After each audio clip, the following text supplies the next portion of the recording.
What's up, YouTube fam? Brandon Weaver here once again. 3 violations.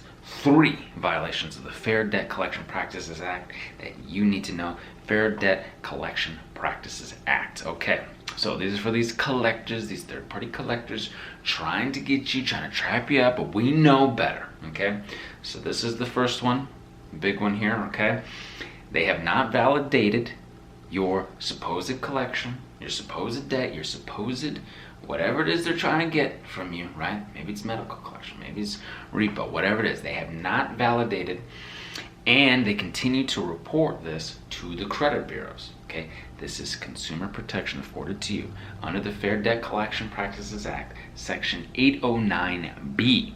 Okay, so we know we've got this for you. We've got these potential violations, and we've got the acts that you can utilize to leverage for deletions. 609creditrepair.com. Get that Beyond Committed package, or we can do the work for you at theawesomelifegroup.com. All right, so 2 more here. All right. If they use any kind of harassment or abuse. I actually was talking to somebody recently telling me this guy got heated on the phone with me and all this stuff, right? So 1, you don't have to talk to them on the phone. Okay, we're going to talk about that, the cease and desist, all phone calls, doing everything from the mail. We're going to talk about next. But if they do, they call, you don't know, you picked up, oh my goodness, they start using harassment and abuse on the phone, or even in their letters if they happen to do that, right? It's consumer protection afforded to you under the Fair Debt Collection Practices Act, Section 806, okay? And again, these are potential violations of up to $1,000 per violation, right? So you've got the ability to tell them to stop calling, do everything in the mail. We actually have a letter, cease and desist all phone calls. All correspondence must be done via the mail, the regular mail. Snail mail, right? Original mail. So the last, talking about the phone calls, the third one, and this is Fair Debt Collection Practices Act, Section 805, different little subsections we'll talk about here.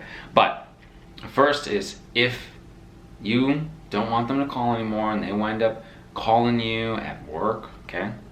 They wind up calling you at work, Section 805A3 of the Fair Debt Collection Practices Act. If they call you after 9 p.m. at night and before 8 a.m.